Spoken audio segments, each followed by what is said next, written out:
सुर्खियों में।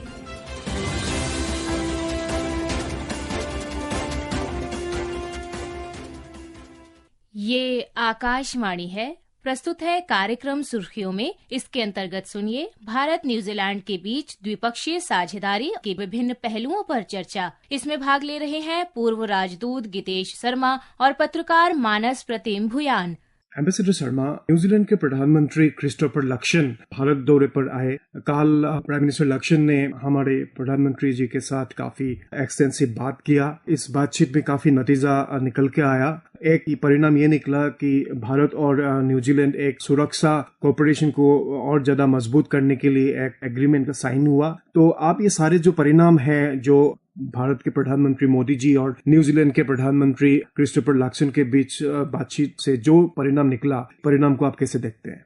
मैं कहूँगा कि ये बहुत ही महत्वपूर्ण है कि हर तरह से हम लोग न्यूजीलैंड को शुरू से जानते हैं, क्योंकि कॉमनवेल्थ में भी हम लोग दोनों सदस्य रहे हैं और हमारा इतिहास भी एक तरह से जुड़ा रहा है। लेकिन एक तरह से उतने हम लोग करीब नहीं आ सके क्योंकि न्यूजीलैंड ज़्यादा पश्चिम के साथ जुड़ा था। लेकिन आप देखें पिछले 10 साल 20 साल आप देखें तो न्यूजीलैंड में भी काफ़ी तब्दीलियां आने लगी हैं, काफ़ी चेंजेस आने लगी हैं और बहुत मेहनत किया गया है दोनों तरफ से। आप देखें जयशंकर साहब अक्टूबर 2022 में गए थे न्यूजीलैंड। उसके बाद उनके जो उप प्रधानमंत्री हैं विंस्टन पीटर्स, वो भी आए थे मार्च 2023 में। यहाँ पर भी वार्ता हुई थी। उसके बाद आप देखें तो हमारे माननीय राष्ट्रपति जी भी वो अगस्त में पिछले साल वो गई थी न्यूजीलैंड। अब उनके प्रधानमंत्री क्रिस्टोफर लक्सन यहाँ पर आए हैं। तो ये सब देखते हैं तो अचानक नहीं हुआ है, इसमें बहुत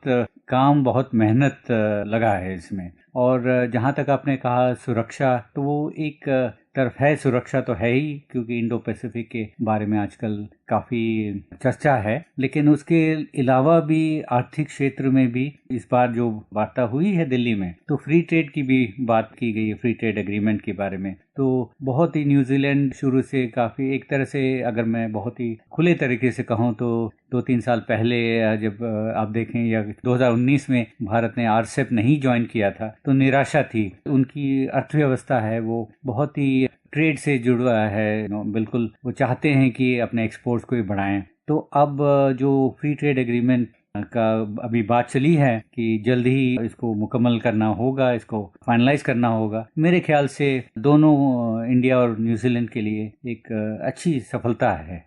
भारत के प्रधानमंत्री मोदी जी ने अपने मीडिया स्टेटमेंट में बोला कि दोनों देश के बीच एक परस्पर लाभकारी फ्री ट्रेड एग्रीमेंट पर नेगोशिएशन शुरू करने के लिए डायरेक्शंस दिए गए हैं। इससे आपसी व्यापार और निवेश के पोटेंशियल को बढ़ावा मिलेगा। डेयरी, फूड प्रोसेसिंग और फार्मा जैसे क्षेत्रों में आपसी सहयोग और निवेश को प्रोत्साहित किया जाएगा। इससे अलावा रिन्यूएबल एनर्जी के सेक्टर में भी दोनों देश ने एक साथ काम करने का निर्णय लिया है। तो ये जो डिसीजंस है आप कैसे देखते हैं? एक तरह से जैसे कि कहें कि मल्टीलैटरल फ्रेमवर्क में तो इसमें कुछ मुश्किलें थी, जैसे मैंने आपको कहा आरसेप में तो हम डेयरी, एग्रीकल्चर, ये कुछ सेंसिटिव एरियाज हैं क्योंकि हमारी अर्थव्यवस्था और न्यूजीलैंड की अर्थव्यवस्था में काफ़ी फ़र्क है। तो लेकिन जो बायलैटरल क्षेत्र में है तो मेरे ख्याल से वार्ता के माध्यम से तो इसको सुलझाया जा सकता है कि न्यूजीलैंड दूध और भी कुछ ऐसे कृषि की कुछ ऐसी चीज़ें हैं वो जो एक्सपोर्ट करना चाहता है, और हम भी इसमें काफ़ी सक्षम हैं कि हमारा भी कृषि क्षेत्र, हमारा भी हॉर्टिकल्चर क्षेत्र, तो इस सब में भी हम भी काफ़ी एक तरह से स्ट्रॉन्ग कह सकते हैं। तो सिर्फ डायरेक्ट बायलैटरल टॉक्स और फ्री ट्रेड डायरेक्ट हो तो उसमें मेरे ख्याल से कोई ना कोई सोल्यूशन तो मिल सकता है, इसको सुलझाया जा सकता है। तो न्यूजीलैंड एक तरह से छोटा देश है, उनकी आबादी आप देखें 6 मिलियन और उनको मिल रहा है मार्केट जो 1 बिलियन 400 के आसपास। तो आप देखें कि इसमें फ़ायदा किसको ज़्यादा हो सकता है। लेकिन फिर भी फ्री ट्रेड से हमेशा आजकल ये माना जाता है कि फ्री ट्रेड के एग्रीमेंट्स के माध्यम से तो काफ़ी कुछ हर सिचुएशन, हर काइंड ऑफ स्ट्रेंथ्स, वीकनेसेस, सबका ख्याल रखा जा सकता है। तो मैं मानूंगा कि बड़ी उपलब्धि है इस विजिट की। सेक्रेटरी जो एमईए में है जयदीप मजूमदार ने एक प्रेस वार्ता में कल बोला कि लक्ष्य ये है कि इस साल के अंत तक एफटीए को फाइनलाइज किया जाए। आपको लगता है कि एफटीए नेगोशिएशंस इस साल खत्म हो जाएगा और दोनों देश एफटीए एग्रीमेंट साइन कर पाएंगे? ना, कुछ लक्ष्य तो होना चाहिए। तो मेरे ख्याल से अभी तो साल के शुरू में ही ये मार्च है, तो अवश्य साल के अंत तक काफ़ी हद तक प्रोग्रेस देखा जा सकता है। और हमें तजुर्बा भी है क्योंकि हमने ऑस्ट्रेलिया के साथ, यूएई के साथ एफ्टा भी किया है। तो एक तरह से हमारे जो नेगोशिएटर्स हैं, सक्षम हैं, वो उनमें वो काबिलियत है कि वो अपने देश के हित में काम कर सकते हैं। और न्यूजीलैंड को भी ये आवश्यकता है कि वो दिखाएं कि भारत के साथ कुछ प्रगति है। तो मैं समझता हूं कि दोनों पक्ष ये चाहेंगे कि जल्द से जल्द एग्रीमेंट पर दस्तखत हो जाए। प्रधानमंत्री मोदी जी और प्रधानमंत्री लक्षण ने ये भी निर्णय लिया कि जो द्विपक्षीय जो डिफेंस कोऑपरेशन है उनको मजबूत किया जाए। इनके लिए joint exercises, training, port visits के साथ साथ रक्षा उद्योग जगत के जो आपसी सहयोग के बारे में भी बातचीत हुआ। और प्रधानमंत्री मोदी जी ने ये बोला था कि एक रोड मैप तैयार किया जाएगा, ये जो रक्षा उद्योग दोनों देशों का है उनका सहयोग बढ़ाने के लिए। तो ये जो डिफेंस इंडस्ट्रियल कोऑपरेशन के बारे में मोदी जी ने बोला, ये आप कैसे देखते हैं?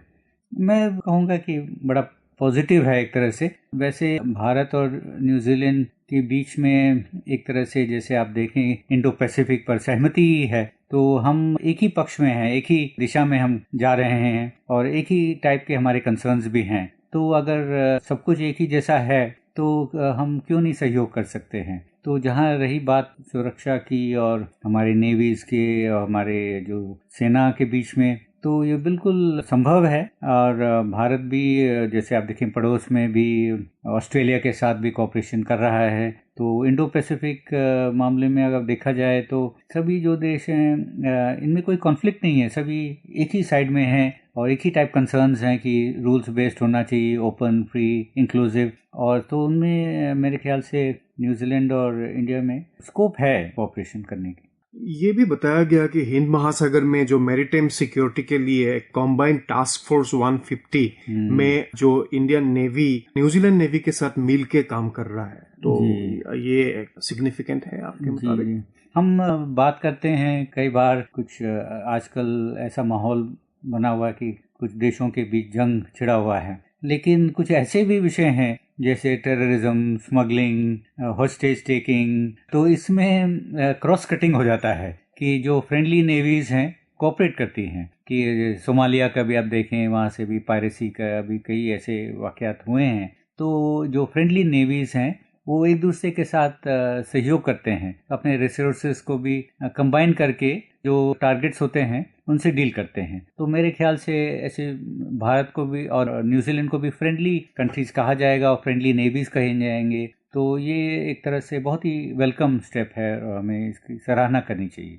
बातचीत में दोनों साइड ने ये भी एक डिसीजन लिया था, स्किल वर्कर्स की जो मोबिलिटी को सरल बनाने के लिए और इलीगल माइग्रेशन से निपटने के लिए एक समझौते पर तेजी से काम करने का निर्णय लिया गया।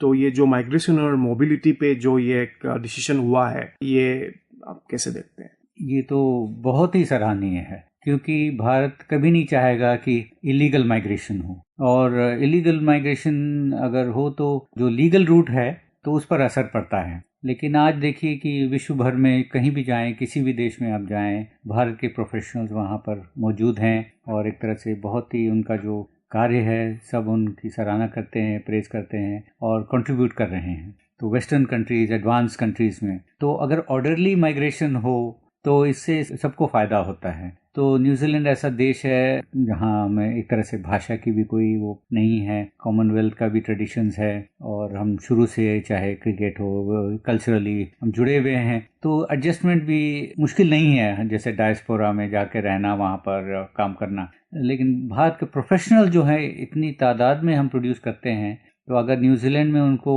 अवसर मिले, मौका मिले, तो मैं कहूँगा कि ये तो बहुत ही अच्छा है। तो ऐसा एग्रीमेंट को समर्थन करना चाहिए।